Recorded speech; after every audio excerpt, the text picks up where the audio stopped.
Hello बच्चों, आज के इस लेक्चर में हम लोग जो वेव ऑप्टिक्स का जो टॉपिक पढ़ने जा रहे हैं वो बहुत ही ज़्यादा इंटरेस्टिंग है और एग्जामिनेशन पॉइंट ऑफ व्यू से भी बहुत इम्पॉर्टेंट है। ठीक है, यंग्स डबल स्लिट एक्सपेरिमेंट। ठीक, क्या है यंग्स डबल स्लिट एक्सपेरिमेंट? अच्छा, थॉमस यंग जो थे साइंटिस्ट थे, उनके द्वारा लाइट के बारे में कुछ ऑब्जर्वेशन किया गया था 1801 के आसपास में, 1800 मतलब कि लगभग मान लीजिए 200 साल पुरानी बात है। तो उन्होंने जो एक्सपेरिमेंट किया था, ऑब्जर्वेशन किया था, वो ऑब्जर्वेशन ये प्रूव कर दिया कि लाइट जो है वो वेव है। क्योंकि वेव जो होता है, जब सुपर पोजिशन होता है, जब उनका इंटरफेरेंस होता है, एक एक टर्म को हम लोग ड्यूरिंग द लेक्चर्स बिल्कुल क्लियर कर लेंगे क्या सुपर पोजिशन है टर्म से। हाँ, लेकिन ठीक है, अगर आपने वेव चैप्टर को पहले पढ़ रखा है, उसके बाद इस डबल स्लिट एक्सपेरिमेंट को पढ़ते हैं तो ज़्यादा कुछ समझ में आएगा। इसलिए वेव लेक्चर को पहले जा कर के समझ लें तो ज़्यादा बेटर है।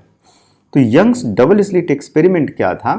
उन्होंने क्या किया कि लाइट के लिए एक कार्डबोर्ड में, ये कार्डबोर्ड है मान लीजिए, ठीक है, इस कार्डबोर्ड में लकड़ी का टुकड़ा है मान लीजिए, एक बॉक्स बना लिया, ठीक है, सपोज कीजिए, और पूरा इसके अंदर में अंधेरा कर दिया बॉक्स के अंदर में, और कार्डबोर्ड में ऐसे इस टाइप से दो छेदा कर दिया, स्लिट बना दिया, पतला एकदम बहुत स्मॉल स्लिट, जैसे ब्लेड साइज का जो होता है ना, ब्लेड का जो थिकनेस होता है उस साइज का स्लिट बना दिया।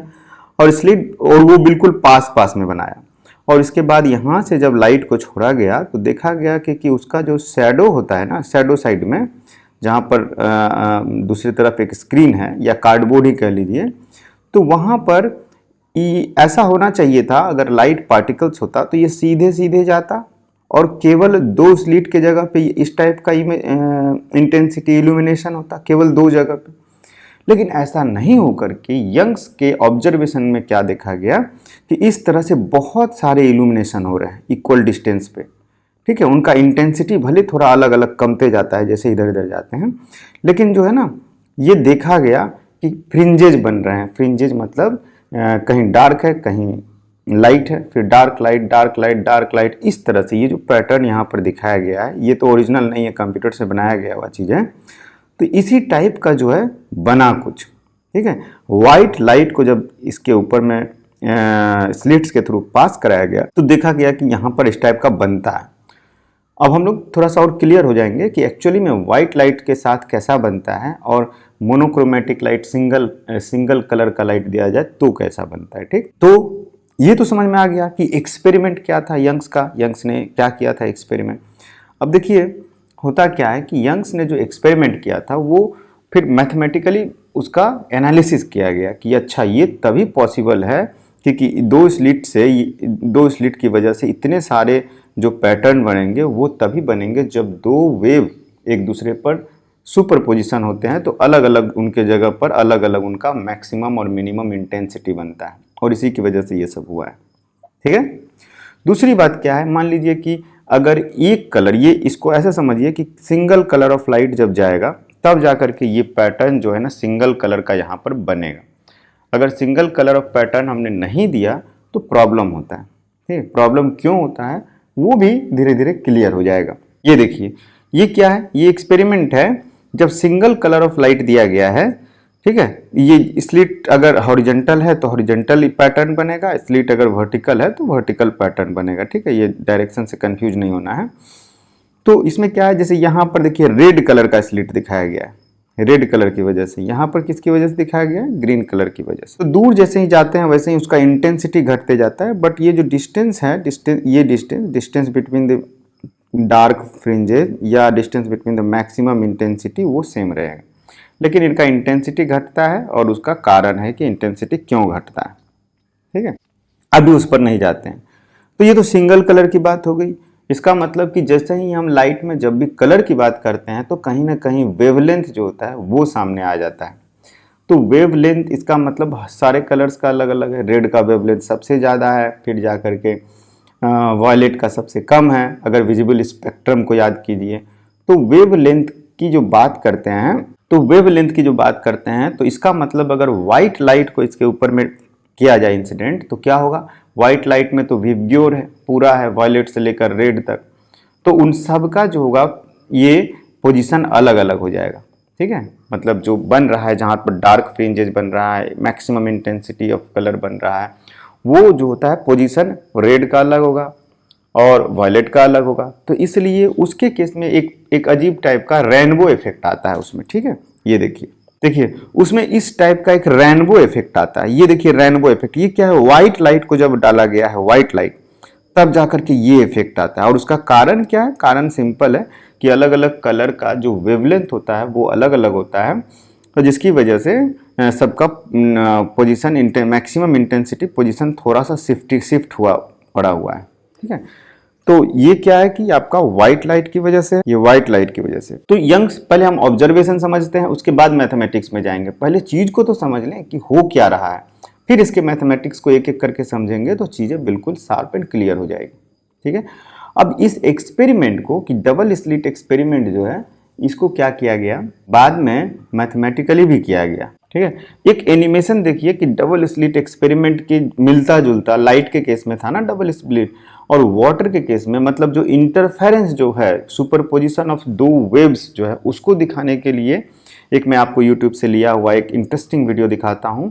और उसमें क्या होता है देखिए कि दो वेव्स हैं और दोनों वेव सुपरपोजिशन होते हैं। मतलब सुपरपोजिशन तो कॉमन वर्ड है, समझ ही रहे होंगे। रिजल्टेंट वेव जो होता है, उनका पैटर्न जो होता है पानी के ऊपर में, वो कैसा होता है। देखिए इसमें क्या है, ध्यान से देखिए कि एक बॉल की वजह से जो रिपल्स क्रिएट हो रहा है वो सर्कुलर होना चाहिए था, लेकिन जब दो वॉल्स को एक ही साथ वाइब्रेट किया जा रहा है पानी के ऊपर में, तो उनका जो पैटर्न क्रिएट हो रहा है वाटर के ऊपर में, वो बहुत ही इंटरेस्टिंग है, जो कि इंटरफेरेंस, वेव के इंटरफेरेंस को शो करता है।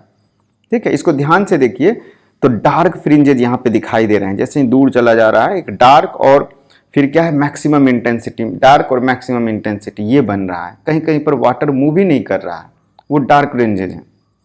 ठीक है, तो एनिमेशन में भी आपने देखा कि वाटर के केस में भी ऐसी होता है। ठीक, तो ऑब्जर्वेशन अब हम लोग क्लियर कर लिए, और उसी ऑब्जर्वेशन के बेसिस पे अब मैथमेटिक्स करते हैं, यंग्स डबल स्लिट एक्सपेरिमेंट। लेकिन उस मैथमेटिक्स में थोड़ा सा यंग्स डबल स्लिट एक्सपेरिमेंट को समझने के लिए वेव्स के एक दो कॉन्सेप्ट को रिवाइज कर लेते हैं। हम लोगों ने पढ़ा है लेकिन उसको फिर से रिवाइज कर लेते हैं यंग्स डबल स्लिट एक्सपेरिमेंट में। सबसे इंटरफेरेंस ऑफ वेव या सुपरपोजिशन ऑफ वेव जो होता है, वो क्या होता है आपको याद है? ये किसी भी वेव के लिए बात कर रहे हैं हम, ऐसा नहीं है कि केवल लाइट वेव के लिए बोल रहे हैं, किसी भी वेव के लिए सुपरपोजिशन या इंटरफेरेंस क्या होता है याद कीजिए। मान लीजिए ये क्या है, एक वेव है। ठीक है, मैं आपको सिंपल समझा रहा हूँ। मान लीजिए ये जो है एक साइन वेव है ये, ठीक है, साइन वेव है। अब इसका नाम दे देते हैं y1 equal to some function of t। ठीक है, t टाइम का फंक्शन है, फंक्शन ऑफ t। कोई पार्टिकल है जो कि ये y वर्सेस t हम दिए हुए हैं, एक पर्टिकुलर पोजीशन x पर ये ड्रॉ किया गया है। वेव का इक्वेशन अगर ध्यान दीजिएगा तो एक पार्टिकल है जो ऐसे ऐसे ऐसे चम कर रहा है, उसका इक्वेशन ये है। ठीक है, और उसको एक दूसरा disturbance, same position of particle पे एक दूसरा डिस्टरबेंस क्रिएट हो रहा है, जो क्या कर रहा है, एक दूसरा जो है टाइप का मोशन देना चाहता है उसी पार्टिकल को, और वो है सपोज कीजिए वो भी इसी टाइप का है, ब्लू कलर में दिखा दे रहे हैं, मिलता जुलता है सेम। एक के ऊपर में दूसरा दिखाएंगे तो नहीं हो पाएगा, लेकिन एक ही ग्राफ में मैं दोनों को दिखाना चाहता हूं। मैं चाहता हूं कि दोनों का एम्पलीट्यूड जो है लगभग बराबर है, ए है। ठीक है, ए एम्पलीट्यूड है, उनका फ्रीक्वेंसी भी सेम है, चीजों को अच्छे से समझने के लिए। अब क्या है कि कोई एक पार्टिकल है और वो पार्टिकल जो है क्या करना चाहता है, उस पार्टिकल को एक रेड कलर में जो डिस्टरबेंस दिखाया गया है वो डिस्टरबेंस चाहता है उसको ए एम्पलीट्यूड पे रहे, और ठीक उसी समय ब्लू कलर का जो डिस्टरबेंस है जो क्रिएट हुआ है वो भी इसी पार्टिकल को चाहता है कि वो भी मैक्सिमम पोजीशन पे रहे। इसका मतलब क्या हो गया कि दोनों डिस्टरबेंस जो है वो फेज में जा रहा है। तो जब दोनों डिस्टरबेंस फेज में है तो पार्टिकल को क्या करना चाहता है, दोनों सेम टाइम पे जीरो में जाता है, चला जाए पार्टिकल। तब एक मान लीजिए एक पार्टिकल है, उसको दो लोग मिलकर खींचना चाहते हैं तो और आसानी से जाएगा। ठीक है, अगर एक पार्टिकल ए और दूसरा पार्टिकल भी ए एम्पलीट्यूड देना चाहता है तो ये पार्टिकल जो है उसका वेक्टर सम होगा, तो वेक्टर सम में क्या होगा, ए और ए मिलकर के 2a हो जाएगा। तो इसका जो रिजल्टेंट एम्पलीट्यूड हो जाएगा वो क्या हो जाएगा, रिजल्टेंट एम्पलीट्यूड बहुत बड़ा और ज़्यादा हो जाएगा। ठीक है, इसको डार्क में थोड़ा दिखा देते हैं, दोनों को मिलाइएगा ए और ए मिलकर के 2a हो जाएगा, तो ये रिजल्टेंट एम्पलीट्यूड हो जाएगा ऐसे। ऐसे। जब जीरो है तो दोनों का सम भी जीरो है, लेकिन जब मैक्सिमम है तो दोनों का सम बहुत ज़्यादा है, डबल ए है। ठीक है, अप्रॉक्सीमेटली समझाने की कोशिश की जा रही है, जरूरी नहीं है कि एकदम टू द स्केल बन रहा है ये। तो ये जो बना है हमारा अभी, ये रिजल्टेंट जो बना है ये इसी फेनोमेनॉन को जोड़ करके एक ही अचानक से डबल एम्पलीट्यूड होना, इसी को हम लोग सुपरपोजिशन या इंटरफेरेंस कहेंगे।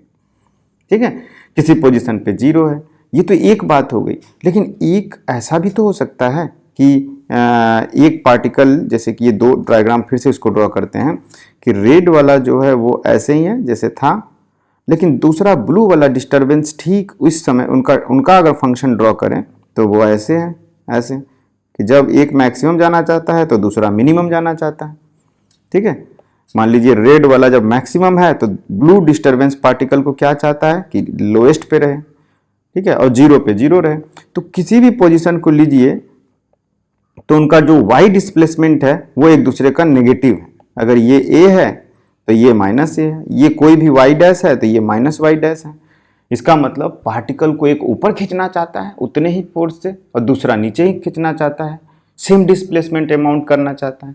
तो पार्टिकल कहाँ जाएगा? वो बीच में ही रहेगा, ना ऊपर जाएगा ना नीचे जाएगा। इसका मतलब इन दोनों का जब वेक्टर एडिशन करिएगा दोनों डिस्प्लेसमेंट का तो जीरो हो जाएगा। तो इसका जो रिजल्टेंट हो जाएगा वो कैसा होगा?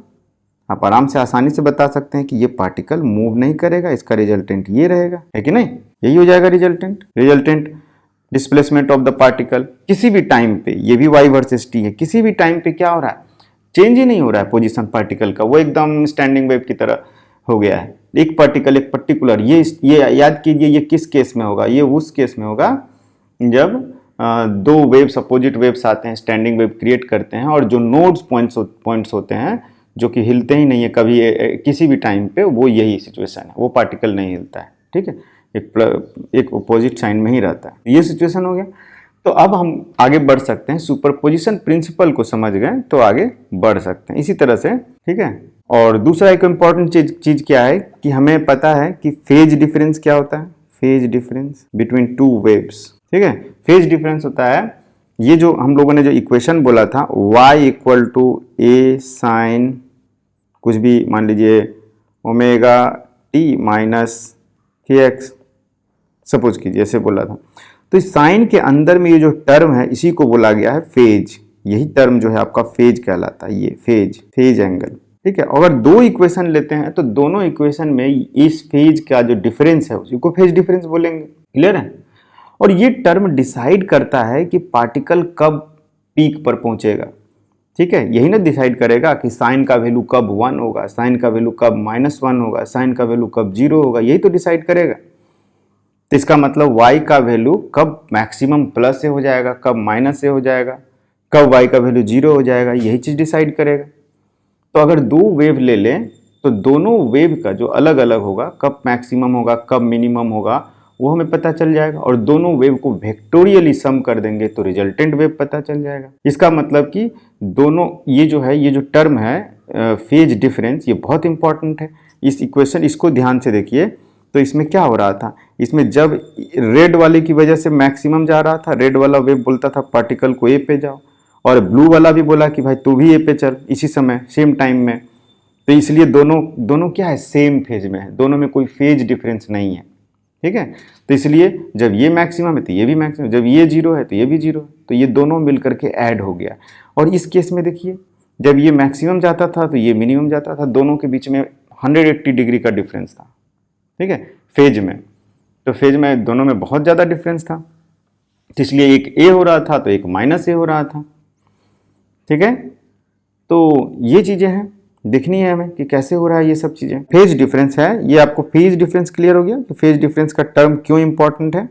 दूसरा हो गया कि मान लेते हैं कि एक वेव है, वेव का ये देख लीजिए, ये वेव है। ठीक है, अब इस वेव में यहाँ से यहाँ तक के डिस्टेंस को हम लोग क्या बोलते हैं, लैम्डा। कि मान लीजिए कि दो पार्टिकल्स के बीच का, दो पॉइंट्स के बीच का जो है हमें फेज डिफरेंस पता करना है, और ये डिस्टेंस हमें पता है, ये है सपोज कीजिए y वर्सेस x। वेव का इक्वेशन जो है y x t होता है ना, किसी एक पर्टिकुलर टाइम पे ये इक्वेशन हो सकता है। अब क्या है कि ठीक है 1 और 2 दो पार्टिकल्स हैं, और इन दोनों पार्टिकल के बीच में फेज डिफरेंस कितना है, 2 पाई का है, ठीक है, यानी कि 0 फेज डिफरेंस कह सकते हैं। तो 2 पाई का फेज डिफरेंस होता है जब उनका बीच में डिस्टेंस जो होता है वो लैम्डा होता है। ये गलत लिखा हुआ है, यहाँ से नहीं, यहाँ तक आएगा, लैम्डा होता है, ठीक है। तो हम लोग लिख सकते हैं इस केस में कि पाथ डिफरेंस जब होता है लैम्डा तो फेज डिफरेंस कितना होता है, 2 pi. Lambda path difference equal to 2 pi phase difference, ठीक है। तो देयरफॉर अगर मान लीजिए ये डिस्टेंस इसके और इसके बीच में कोई भी डेल्टा एक्स डिस्टेंस है तो उसके बीच में फेज डिफरेंस कितना होगा, तो delta X path difference equal to 2 pi by lambda into delta X, इतना हो जाएगा फेज डिफरेंस। तो इसलिए एक फॉर्मूला आ जाता है कि phase difference equal to 2 pi by lambda into path difference. ये इंपॉर्टेंट रिलेशनशिप हमें यूज पड़ेगा और उसका कारण है, ठीक है, देखेंगे, देखते धीरे धीरे समझ में आ जाएगा। क्लियर है, ये एक इंपॉर्टेंट चीज़ थी इसलिए हम लोगों ने इसे समझ लिया। ये सब किस लिए, ये टर्म और ये सारे इंपॉर्टेंट चीज़ इसलिए सीख रहे हैं क्योंकि यंग्स डबल स्लिट एक्सपेरिमेंट के बारे में जब मैथमेटिकल डेरिवेशन करेंगे कहाँ से क्या आया नहीं है तो इनकी जरूरत पड़ेगी। एक चीज़ होती है कोहेरेंट सोर्स, कोहेरेंट सोर्स। अब देखिए हमने यंग्स डबल स्लिट एक्सपेरिमेंट में स्लिट्स की बात की, 2 स्लिट की बात की, तो 2 स्लिट्स जो है उनसे होकर के जो लाइट पास होगा वो दोनों light sources from the 2 sources should be coherent, ये कंडीशन होता है। तो कोहेरेंट होता क्या है, 2 or more sources can be said to be coherent if there is constant phase difference between the 2 sources। जो भी जनरेट हो रहा है वेव उनके और दोनों के बीच में फेज का जो डिफरेंस है वो टाइम के साथ वेरिएबल नहीं होना चाहिए। अगर टाइम के साथ वेरी कर गया उनका ये फेज तो वो कोहेरेंट सोर्स नहीं कहलाएंगे। ये समझ लीजिए, बिल्कुल क्लियर। मतलब कि phase should not be time varying. कौन सा सोर्स जो जनरेट कर रहा है, दोनों सोर्स S1 S2 जो भी बोलेंगे। जैसे कोई बल्ब है, अभी जो हम लोगों ने एनिमेशन देखा था बॉल वाटर के ऊपर में जो रिपल्स क्रिएट कर रहा है वो दोनों कोहेरेंट टाइप से थे, इसलिए कि उनका जो बंदा ऐसे ऐसे कर रहा था उसका जो हाथ था वो एक ही बार ऊपर नीचे ऊपर नीचे ऊपर नीचे एक ही बार कर रहा था, तो उनके बीच में 0 फेज डिफरेंस बनाया हुआ था, ऐसे ऐसे कर रहा था वो।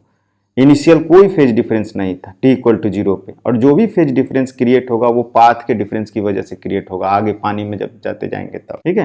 तो 2 or more sources, what is coherent sources? तो लिखेंगे 2 or more sources are coherent if there is constant phase difference between the waves originating from the source। Initial phase difference की बात कर रहे हैं जो पाथ की वजह से नहीं हो रहा है बल्कि ओरिजिनेशन की वजह से हो रहा है। Constant phase difference between the waves originating from the source, ठीक है। या इसको दूसरे टर्म में ऐसे भी कह सकते हैं कि phase difference between the waves originating from the source. Phase difference should not be time dependent, ठीक है, तब जाकर के दोनों सोर्स कोहेरेंट सोर्स कहलाएंगे। तो कोहेरेंट सोर्स लाइट के केस में क्रिएट करना थोड़ा डिफिकल्ट होता है क्योंकि जो ओरिजिनेट हो रहा है लाइट, उनका अगर सोर्स इंडिपेंडेंट रहा, अलग अलग रहा, 2 LED ले लीजिए तो उनके बीच में कोहेरेंट सोर्स बहुत मुश्किल हो जाएगा क्योंकि उनका जो फ्रीक्वेंसी, जिस फ्रीक्वेंसी से लाइट ओरिजिनेट हो रहा है वो सेम होना बड़ा मुश्किल है, वेवलेंथ या टाइम एकदम एग्जैक्टली मिलना मुश्किल है। तो क्या किया जाता है इसके लिए क्या किया जाता है कि एक ही लाइट सोर्स को 2 भाग में डिवाइड कर दिया जाता है, लेंस के थ्रू हो या किसी और के थ्रू। एक ही सोर्स लिया, उनको 2 भाग में डिवाइड करके स्लिट से पास करा दिया, तो क्या हो गया, उनका सोर्स ओरिजिन एक ही है, तो इसलिए वो एक ही लाइट को 2 भाग में बांट रहा है और शुरू में कोई पाथ डिफरेंस नहीं है। स्लिट और सोर्स के बीच में कोई पाथ डिफरेंस नहीं रखा जाएगा, तो पाथ डिफरेंस की वजह से कोई फेज डिफरेंस नहीं होगा और सेम सोर्स है तो उनमें कोई फेज डिफरेंस नहीं है। तो ये कोहेरेंट सोर्स करने का एक तरीका हो गया, समझ रहे हैं। जैसे मान लीजिए एक सोर्स है यहाँ पे और इस सोर्स को क्या किए हम लोग लेंस से पास करा दिए, तो लेंस से ऐसे जो पास होगा इनके और इनके बीच में तो कोई डिफरेंस नहीं होगा क्योंकि यहाँ कोई डिफरेंस नहीं है, यहाँ कोई डिफरेंस नहीं है। तो कोहेरेंट सोर्स बहुत ही इंपॉर्टेंट है। अब 2 कोहेरेंट सोर्सेस ऑफ लाइट दोनों स्लिट से होकर के पास होंगे और स्क्रीन पर उनका ऑब्जर्वेशन किया जाएगा कि किस तरह का पैटर्न बना रहा है और उसका मैथमेटिकल एक्सप्रेशन हम लोग डिराइव करने जा रहे हैं अब, ठीक है। अभी क्या कर रहे हैं, हम एज्यूम कर रहे हैं कि जो लाइट सोर्स है वो मोनोक्रोमेटिक है। मोनोक्रोमेटिक मतलब एक सिंगल वेवलेंथ का है। सिंगल वेवलेंथ तो होता नहीं है, मतलब कि वेवलेंथ का जो वेरिएशन है वो बहुत कम है। तो वो वहाँ से, जैसे रेड लाइट है तो रेड लाइट को हमने यहाँ से पास कराया और उसे क्या किया, उसी लाइट को दो भागों में बांट दिया, जैसे भी बांटना हो, एक लेंस लगा दीजिए, डाइवर्जिंग लेंस लगा दीजिए, उस टाइप का। और उसके बाद ये इन दोनों स्लिट से होकर के पास हो रहा है लाइट, और ये लाइट वेव जो है इंटरफेयर हो रहा है इस तरह से, ठीक है। और यहाँ पर आने के बाद उनका पैटर्न जब ऑब्जर्व किया गया तो इस टाइप का मिलता है, मैक्सिमा, फिर मैक्सिमम इंटेंसिटी, फिर मैक्सिमम, फिर मतलब डार्क मैक्सिमम, इस टाइप का पैटर्न मिलता है। इस टाइप के पैटर्न को मैथमेटिकली सॉल्व करते हैं कि कैसे क्या होता है, ठीक है। तो Young's double slit experiment, YDSE, अभी तक जो समझे वो बहुत इंपॉर्टेंट था, क्योंकि उसको समझे बिना आप ये जो करिएगा ये सारा चीज़, पहले आप तो दिमाग में होगा ना कि हो क्या रहा है, कहाँ पर क्या, स्क्रीन पर क्या बन रहा है, उसी चीज़ को कर रहे हैं हम लोग, ठीक। तो मान लेते हैं ये क्या है, एक्सपेरिमेंट का सेटअप में क्या क्या चीज़ चाहिए होता है, ये देखिए। सबसे पहले दो स्लिट बना लिए, दूरी हम लोग ज़्यादा दिखाते हैं, इतना दूर होता नहीं है, डायग्राम अच्छे से समझाने के लिए दूरी को थोड़ा सा ज़्यादा बना रहे हैं, ओके। दो स्लिट्स है, एक का नाम दे देते हैं S1 और एक का नाम दे देते हैं S2। दोनों स्लिट से हो करके रे ऑफ लाइट है जो है वो दिखाएंगे हम लोग। कहीं से रे ऑफ लाइट आ रहा है, बहुत सारा ऐसे आ रहा है, आप मान सकते हैं ऐसे लाइट आ रहा है, फर्क नहीं पड़ता है, ठीक है। ये लाइट्स आ रहे हैं ऐसे, दोनों कोहेरेंट लाइट्स हैं। और आपको पता है कि जो हम लोग डिफ्रैक्ट ये पढ़े थे, हागिन्स प्रिंसिपल, उन्होंने बताया था कि ये स्लिट से फिर इस तरह से लाइट्स जो है डिवाइड हो जाएंगे ऐसे, और फिर ये इंटरफेयर करेंगे आगे जा करके। एक ये हो गया। दूसरा क्या हो गया कि कुछ दूरी पर हम लोग एक स्क्रीन बनाएंगे, ये स्क्रीन बनाते हैं जहाँ पर हम लोगों को ऑब्जर्व करना है फिनोमेनॉन को। और उसके बाद ये कंस्ट्रक्शन है, ये सेंटर से एक डिस्टेंस ले लिए, ठीक है। और इन दोनों स्लिट के बीच का जो डिस्टेंस है वो सपोज कीजिए D है। और स्लिट का जो होता है ना होल, वो बहुत ही स्मॉल होता है, हमें पता होना चाहिए, स्लिट बहुत स्मॉल होना चाहिए, तभी ये ऑब्जर्व कर पाइएगा, अदरवाइज ऑब्जर्व नहीं कर पाइएगा, ठीक है। और इनके बीच का जो डिस्टेंस है, ये डिस्टेंस कैपिटल D से डिनोट किया जाता है। तो एक डिस्टेंस स्मॉल d, एक डिस्टेंस कैपिटल D। और ये स्क्रीन में ये आपका ये सेंट्रल पोजीशन हो गया, जहाँ से दोनों की डिस्टेंस बराबर है, दोनों स्लिट की। और उसके बाद किसी एक डिस्टेंस y पर हम लोग ऑब्जर्व करना चाहते हैं मैथमेटिकली कि यहाँ पर अगर हम सुपरपोजिशन इंटरफेरेंस का फॉर्मूला लगाएंगे तो क्या होगा। ये y डिस्टेंस है, और इस y डिस्टेंस पर क्या होगा, तो y डिस्टेंस पे क्या होगा, तो लाइट जो है किस तरह से आएगा, एक लाइट S1 से यहाँ पे आएगा ऐसे, ठीक है, और एक लाइट S2 से यहाँ पे आएगा। तो एक S1 से आया और एक S2 से आया लाइट, ये, ठीक है। रे नहीं है यहाँ पर, रे नहीं दिखाना है, लाइट आ रहा है। और ये जो एंगल है, सपोज कीजिए ये एंगल थीटा है, YDSE में ये एंगल थीटा है। अब ये क्या करना है, यहाँ से एक परपेंडिकुलर ड्रॉप करना है ऐसे। तो परपेंडिकुलर ड्रॉप करते हैं, ये कंस्ट्रक्शन का पार्ट है, ड्रॉप कर दिए। अब देखिए ध्यान से, परपेंडिकुलर है तो ये जो है ये परपेंडिकुलर है, और ये एंगल जो है थीटा है, ये वाला एंगल थीटा है। कौन सा एंगल, ये एंगल जो थीटा है, ये एंगल थीटा है, तो ये एंगल भी थीटा होगा। कैसे होगा ये बताइए। तो ये थीटा कैसे होगा कि ये जो एंगल थीटा है, तो इसकी वजह से ये तो 90 डिग्री है, ये इस पर, ये, ठीक है। तो इसका मतलब कि ये 90 माइनस थीटा हो जाएगा, छोटा सा जो दिख रहा है यहाँ पे, ये 90 माइनस थीटा होने का मतलब ये थीटा हो जाएगा, क्योंकि ये परपेंडिकुलर है। तो इस तरह से ये एंगल थीटा हो जाएगा, ठीक है। इतना आपको याद रखना है, एक बार समझ लेना है फिर याद रखना है। हो क्या रहा है कि ये देखिए, जब लाइट जब आ रहा है यहाँ से लेकर के इधर से, कहीं से भी सोर्स से आ रहा हो, तो यहाँ पहले कोई पाथ डिफरेंस नहीं है जिसकी वजह से कोई फेज डिफरेंस हो। तो जो भी डिफरेंस होगा वो यहाँ से क्रिएट होगा। और कोहेरेंट सोर्स लिया गया है, इसलिए इनके और इनके बीच में कोई फेज डिफरेंस नहीं है, कोई पाथ डिफरेंस नहीं है। तो ये दोनों कोहेरेंट सोर्सेस हैं। अब जो भी डिफरेंसेस होंगे टाइम के साथ तो फेज वेरी करेगा नहीं, जो भी डिफरेंस होगा वो केवल पाथ डिफरेंस की वजह से इनमें फेज डिफरेंस क्रिएट होगा। तो जो भी वेव्स जा रहे हैं, ऐसे ऐसे ऐसे ऐसे वेव्स जा रहे हैं, ऐसे एज्यूम कीजिए, ऐसे ऐसे ऐसे ऐसे जा रहे हैं, तो इनका मैक्सिमा यहाँ पर इस पर्टिकुलर पॉइंट पर मैक्सिमम मिल रहा है कि मैक्सिमम मिनिमम मिल रहा है कि कितना डिफरेंस फेज मिल रहा है, उसके हिसाब से इंटेंसिटी होगा, क्योंकि इंटेंसिटी एम्पलीट्यूड का ही स्क्वायर का फंक्शन होता है। तो अब क्या किया जाए, हमें किसी तरह से इन दोनों मतलब कि मान लीजिए पॉइंट P है, तो जो पाथ डिफरेंस होगा एट P वो कितना हो जाएगा, ये हो जाएगा S2P माइनस S1P। जिसको हम लोग सपोज कीजिए डेल्टा एक्स बोल लेते हैं, ये डिस्टेंस डेल्टा एक्स है। अब ये डेल्टा एक्स की वजह से ही जो भी यहाँ पे सुपरपोजिशन होगा वो हमें देखना है, ठीक है। तो मान लेते हैं ये इसका नाम आर दे देते हैं, इस पॉइंट का नाम। तो ये जो ट्रायंगल दिख रहा है आपको, ये वाला ट्रायंगल, कौन सा ट्रायंगल, S1 R S2, इस ट्रायंगल को अगर ध्यान से देखिएगा तो ये एक राइट एंगल ट्रायंगल है जिसमें कि ये हाइपोटेनस है और ये परपेंडिकुलर है। तो ये फॉर्मूला लगाइएगा तो आपको मिल जाएगा साइन थीटा इक्वल टू कितना हो जाएगा, sine theta equal to delta X by D. तो डी इक्वल टू हो जाएगा, sorry delta X equal to हो जाएगा डी साइन थीटा, समझे। तो पाथ डिफरेंस आ गया डी साइन थीटा के टर्म में। और if theta is very small, if theta is small, theta is small, ठीक है, इफ थीटा इज स्मॉल। अब इसमें एक चीज़ ध्यान दीजिए, हम लोगों ने एज्यूम किया हुआ है कि कैपिटल डी, ठीक है, हम लोगों ने एज्यूम किया है capital D, assuming capital D much much greater than small D, और इसीलिए ये जो है ना ये भी परपेंडिकुलर हो गया। ये तीनों परपेंडिकुलर हम लोगों ने माना है, ये भी परपेंडिकुलर है, ये परपेंडिकुलर है, ये परपेंडिकुलर। तो ऐसा तो हो नहीं सकता है कि तीनों के तीनों परपेंडिकुलर हो, लेकिन ये अप्रॉक्सीमेशन है, ये मानते हुए कि capital D is much much greater than small D. So if theta is small, theta small होगा तो sine theta is nearly equal to tan theta, ये एज्यूम कर सकते हैं। ये किसके बराबर हो जाएगा, ये हो जाएगा आपको y बाई कैपिटल डी के बराबर। तो इसका मतलब डेल्टा एक्स का वैल्यू हम लोग लिख सकते हैं D Y by capital D, हाँ कि नहीं। अब इंटरेस्टिंग होते जा रहा है कि हमें अब डेल्टा एक्स पता चल गया कि पी पॉइंट पर जो दो वेव्स आ रहे हैं दो सोर्सेज से S1 S2 से, जो कोहेरेंट है, जो पाथ डिफरेंस की वजह से उनमें फेज डिफरेंस होगा। अब क्या है कि अगर ये पाथ डिफरेंस जो क्रिएट हुआ है ये कब कंस्ट्रक्टिव इंटरफेरेंस बनेगा, कंस्ट्रक्टिव का मतलब कब दोनों एक साथ पीक बनेंगे, या कब डिस्ट्रक्टिव दोनों एक दूसरे के अपोजिट हो जाएंगे। ये जो हम लोगों ने देखा था कहाँ पर, यहाँ पर ये कंस्ट्रक्टिव इंटरफेरेंस बना रहा था और ये डिस्ट्रक्टिव बना रहा था, एक ऊपर जा रहा था एक नीचे, इस टाइप का सिचुएशन आ गया, ठीक है। तो कब कंस्ट्रक्टिव और कब डिस्ट्रक्टिव इंटरफेरेंस बनेगा वो कैसे पता चलेगा, यहीं से अब पता चलेगा आपको सारा चीज, ठीक है।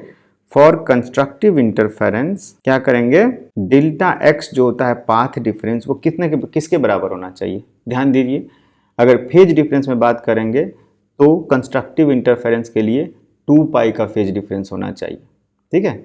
और अगर पाथ डिफरेंस की बात करें तो 1 लैम्बडा का कम से कम होना चाहिए, 1 लैम्बडा, ठीक है। या तो इंटीग्रल ऑफ 2 पाई होना चाहिए, 2 पाई 4 पाई 6 पाई 8 पाई फेज डिफरेंस के टर्म में, और अगर पाथ डिफरेंस के टर्म में करें तो 1 लैम्बडा 2 लैम्बडा 3 लैम्बडा, ठीक है।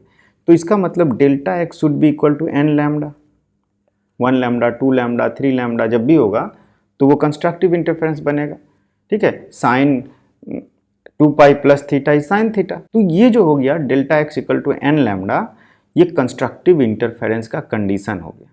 मैं फेज में नहीं लिखूंगा, फेज और पाथ का जो रिलेशनशिप है मैं ऑलरेडी आपको डिराइव करके दे दिया हूँ यहाँ पर, ये रिलेशनशिप, ये रिलेशनशिप।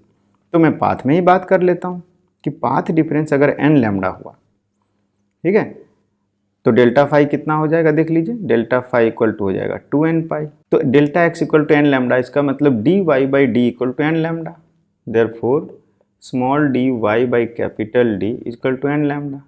कंस्ट्रक्टिव इंटरफेरेंस के लिए बात कर रहे हैं। तो यहाँ से y इक्वल टू क्या हो गया, y equal to n capital D lambda by small d। ये सारे जितने भी n इक्वल टू 1 2 3 4 पुट करते जाइए, और लैम्बडा क्या है, वेवलेंथ ऑफ लाइट, जो भी लाइट वहाँ पर S1 S2 से होकर के गुजर रहा है, ठीक है, इसलिए मोनोक्रोमेटिक बोले थे। अब वाइट लाइट का रेनबो इफेक्ट क्यों आता है वो यहाँ से क्लियर हो गया कि वाइट लाइट में तो अलग अलग लैम्बडा है, वायलेट का अलग है, रेड का अलग है, तो सबका अलग अलग क्या हो जाएगा, वाई पोजीशन रहेगा, थोड़ा सा हट हट के रहेगा, तो इसलिए वहाँ पर रेनबो इफेक्ट दिखेगा। लेकिन अगर एक कलर का यूज कीजिएगा तो लैम्बडा एक रहेगा, तो इसलिए आपको एक पर्टिकुलर वाई पर मैक्सिमम और पर्टिकुलर वाई पर मिनिमम मिलेगा। तो ये क्या हो गया, कंस्ट्रक्टिव इंटरफेरेंस का कंडीशन हो गया, constructive interference Y equal to, so nth Y N equal to N D lambda by D ऐसे लिख लेते हैं।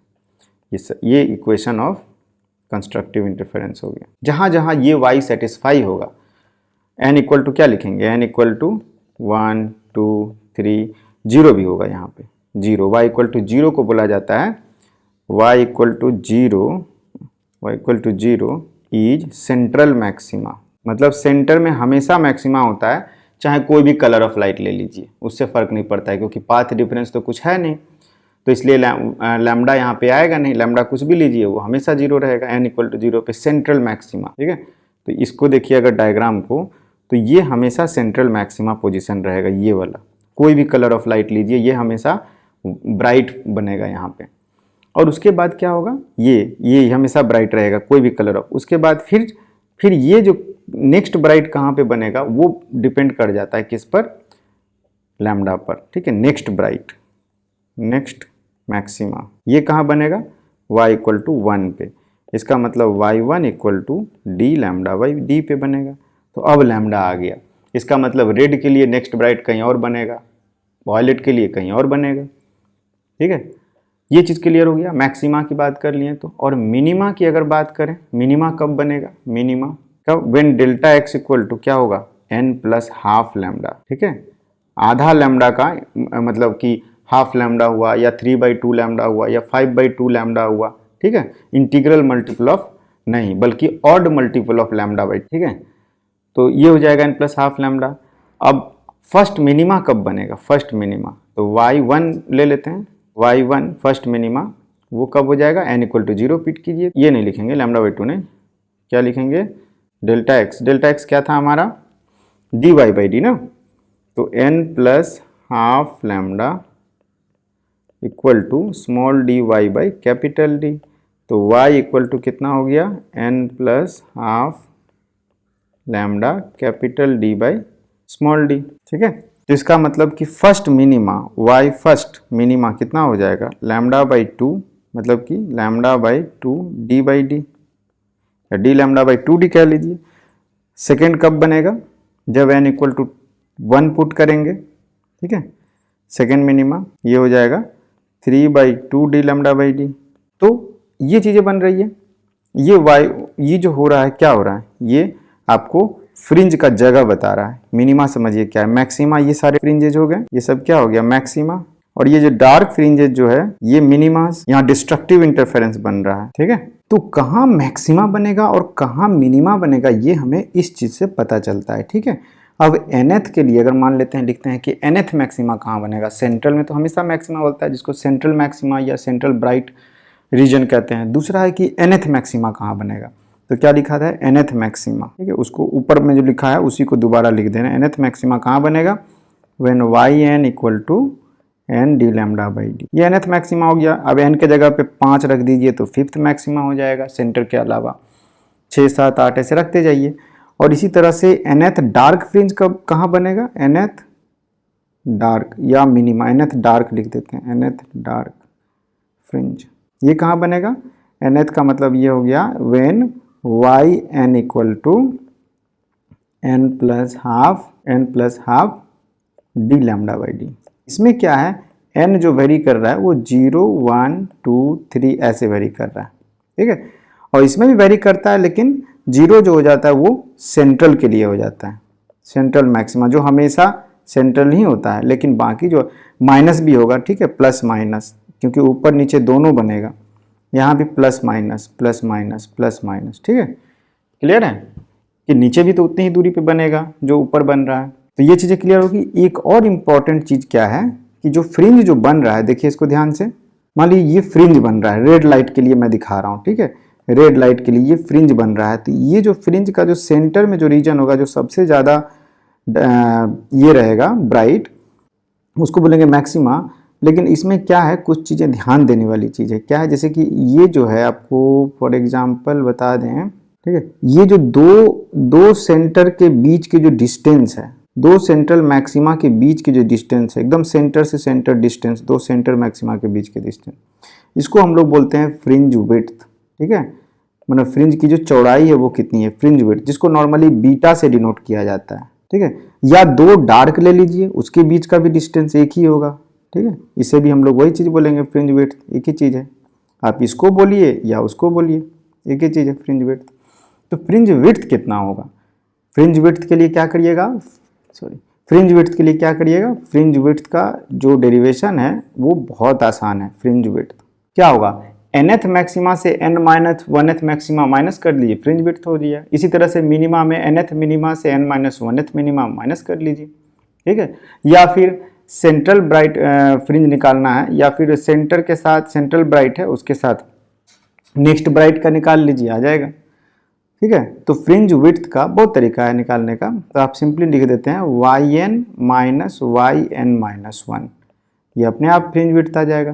तो yn कितना था, n d lambda by D minus n minus 1 d lambda by D, तो ये n d lambda by D cut जाएगा, सिंपली बच जाएगा आपका d लैम्डा बाई डी, ये बीटा हो गया, beta equal to d lambda by D, ठीक है। तो इससे आपका फ्रिंज विड्थ भी आ गया कि फ्रिंज विड्थ कितना होगा, क्लियर है। तो ये जो यंग्स डबल स्लिट एक्सपेरिमेंट जो था वो अब हमें क्लियर हो गया कि सारा चीज़ कि फ्रिंज विड्थ कैसे निकालते हैं, फ्रिंज विड्थ किन चीज़ों पे डिपेंड करता है, ठीक है, क्लियर है। और उसके बाद थोड़ा सा एक रह जाता है कि इंटेंसिटी के बारे में चीज़ें रह जाती हैं, क्लियर है। तो Young's double slit experiment clear हो गया कैसे करेंगे, और इस पर बेस्ड कुछ एक्सरसाइज करेंगे कि इस फॉर्मूला को कहाँ कैसे अप्लाई करना है उसके लिए, ठीक है। अब देखिए हम लोगों ने बोला, कई बार हम लोगों ने ये चीज़ बोला कि जो डिफरेंट कलर्स ऑफ लाइट के लिए फ्रिंज विड्थ अलग होगा क्योंकि लैम्डा अलग अलग है, ठीक है। प्लस इसकी डिपेंडेंसी जो है वो आप अपने से ध्यान से देखिए किन किन चीज़ों पे फ्रिंज विड्थ जो है चौड़ाई डिपेंड करती है। आप ये डिस्टेंस जितना ज़्यादा बढ़ाइएगा फ्रिंज विड्थ उतना ज़्यादा बढ़ेगा, लेकिन फिर उसकी इंटेंसिटी इफेक्ट होती है, देखेंगे हम लोग। फिर ये जो डिस्टेंस है जितना कम रखिएगा फ्रिंज विड्थ उतना ही ज़्यादा बड़ा होगा, तो इसलिए स्लिट के बीच का डिस्टेंस कम रखा जाता है ऑब्जर्व करने के लिए। और लैम्डा है यहाँ पर, तो लैम्डा का वैल्यू तो नैनोमीटर में है, मतलब 380, 780, 500 नैनोमीटर मान लीजिए अप्रॉक्सीमेटली। उस फ्रिंज विड्थ बीटा उसके कंपेयर में आपको देखना होगा कि ऑब्जर्वेबल बीटा है, मतलब फ्रिंज विड्थ आँख से ऑब्जर्व किया जा सके, और उसके लिए ये कितना होना चाहिए। तो आपको समझ में आ जाएगा कि इसको कितना मिलीमीटर रखना है, पॉइंट में रखना है, या इसे कितना रखना है, मीटर में रखना है, राइट।